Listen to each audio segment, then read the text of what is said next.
We all remember Autodesk. That was the place that Carol Bartz used to work before she went to Yahoo and wrecked a company there. But Autodesk, of course, still exists. And today I'm talking with Carl Bass, who is their CEO. He took over from Carol. Carl, welcome to TechCrunch TV. Thanks. So Carl, there are going to be a lot of people out in our audience who have heard of Autodesk, but don't know much about what you're doing now. Why are you still relevant in today's world of Facebook and Twitter and all these new social startups? I think we're incredibly relevant, and there's really two reasons. One, in the world of people doing apps and doing creative things and doing it online, we are the most popular thing out there. So we have tens of millions of people who use our products to do creative, to design, drawing, sketching, painting, all online creative stuff. And so that's one reason. The second thing is, most of the stuff you see in the world around you, we're tool makers. We make the tools that allow people to make the movies that people go and see all the time, whether it's Avatar or Lord of the Rings. People use our tools to do that, to build the infrastructure of the cities all around us, and to make all the products that you see, cars, planes, everything around you. People use our software to design and engineer and understand those things. I say that's really relevant. It is relevant, although some people might argue that as these tools become more and more accessible, and some of them are indeed free, can there be a central role for a company like Autodesk that requires its customers to pay large amounts of money for its software? I think the way you go about paying for things, the business model, if you will, those things evolve over time. I turn your question on you and go, is there a role for a company that just does search for free? I'd argue, yeah, there's a pretty good role for that. I'd argue there may not be, actually, but that's another I think discussion. I think it's a worthy argument. I think they're doing quite well right now and are quite important. So the way you go about paying for something changes over time. So we have things that we have free software, we have low-cost software, all the way up to professional software. And people pay different things, and the ways that people are paying for it are changing.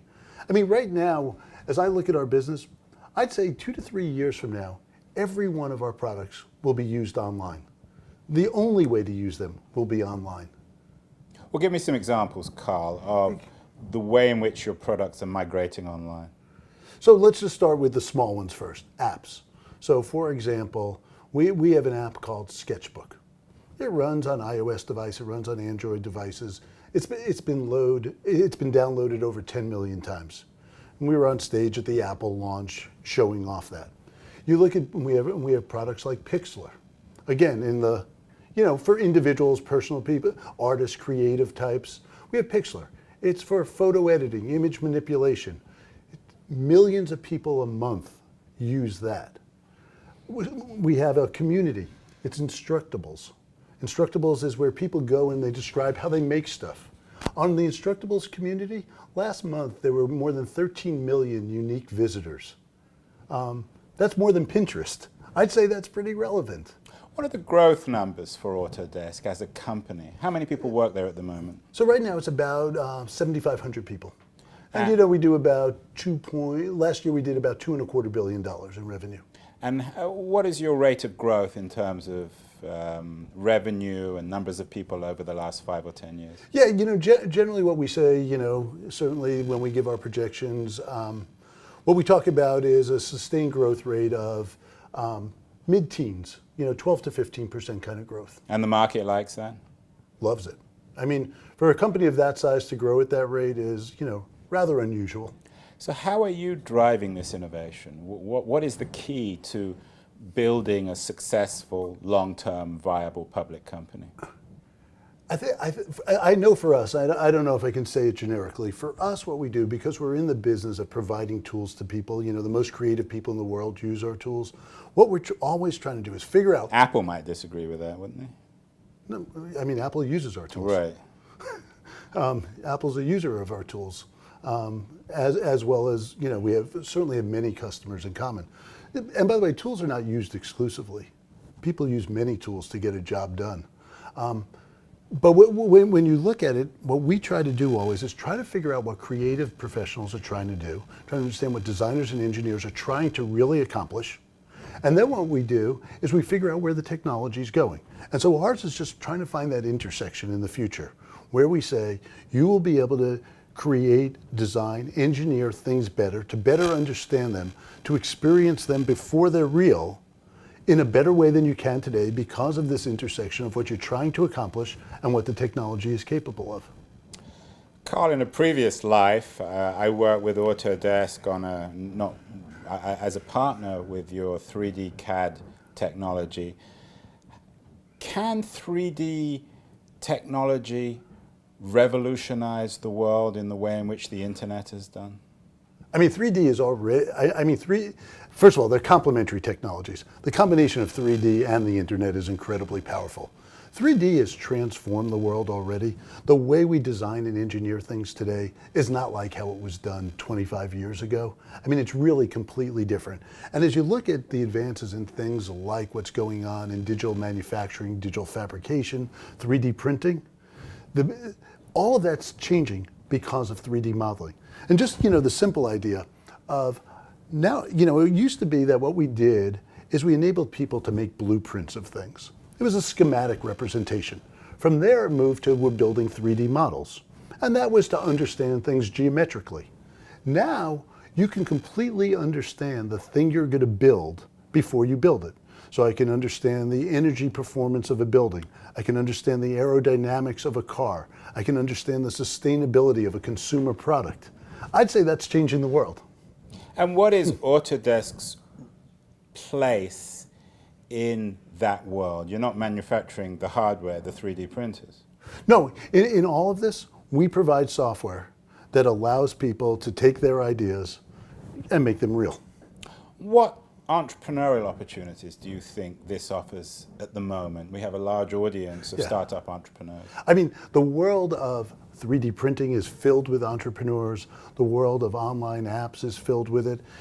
And just to show the intersection of what we do with the startup community, I mean, last year we acquired 30 companies, vast majority of them being startups. I mean, so there is if you drew the Venn diagram, there's a big overlap between what startups are doing. Now, some of the guys who are making low-cost 3D printers, who are doing digital fabrication, doing other things, they're probably, not as talked about in the media, as the next thing that, the Facebook for Zinger for whatever, which is a funny way to describe companies, but it seems to be the new thing to do. And when you look at that, you go, okay, they're not as there, but there is this huge overlap between the startup community and what we're doing. Do you think that the Facebooks and Zingers of the world are sustainable in terms of their meteoric growth? I think every company, it's a really interesting question. I think every company goes through these phases of the successful ones, this meteoric growth, it levels out, and then you have to figure out what comes next. And in some ways, there's this interesting thing that goes on. We often measure things that are not at the core of what's going on. And the way I equate it, it's like the light from a star. Now, you can sometimes see light from a star that's burned out years ago. And because we measure things like growth and profitability, the thing that created it may have happened in the distant past. So I think when you look at these companies, you have this question of not only what they did in the past to get here, what are they doing now that will propel them 2 and 3 years from now? And I think in each one, it's really company specific. And you can go in and say, because companies don't die easily, but they become increasingly irrelevant. Unless they're Yahoo, right? By the way, I think Yahoo is an incredibly successful business. It's increasingly irrelevant. When's the last time you went to Yahoo? And when's the last? Does it matter to anyone? And by the way, it's interesting. I don't think there's any inalienable right for companies to continue to exist.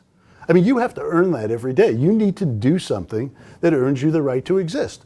Now, Yahoo is still a very profitable business. Whether it's going to earn the right to continue to exist is whether it becomes more relevant to folks like you and me.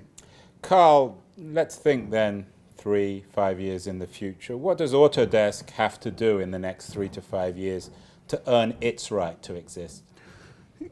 Continue to serve those customers well. I mean, I think we're in the same holy trinity of it's cloud, social, and mobile. The real thing that's going on that I think is the big game changer is that for the most part, up until now, we've all thought about computing all wrong. We've treated computing as this precious resource, where really it's an abundant resource. And if you look at all of the trends around it, it's increasingly available, increasingly powerful, decreasing in cost, and increasingly elastic because of the cloud. So you have all these things that are saying, what you need to do is start thinking about computing as though it was infinite. And if you had infinite computing, what would you do differently? For example, nobody ever says, I've used too much Google today, or how much parents might say. They might. How much did you have to spend? How much time did it spend indexing stuff last night? You don't care about that. So in the way that when I turn that back to Autodesk, I look and I say, in the world of serving artists, designers, and engineers, our job is to take this power of infinite computing and put it to their needs in terms of making better movies, better products, better buildings, better urban infrastructure. So, Carl, you're pretty optimistic then about the future. In this technological cornucopia with Autodesk playing an important role, creatives, designers are going to have a lot of fun in the future. Absolutely. Well, Carl Bass, I want to thank you for appearing on TechCrunch TV. And actually, one final question. For people watching this who are interested in talking to Autodesk, partnering, perhaps have a company that you might want to buy, what's the best way of contacting you or Autodesk? Carl.bass@autodesk.com. Can't have any better than that. Carl.bass@autodesk.com. Thank you again, Carl. Thanks very much.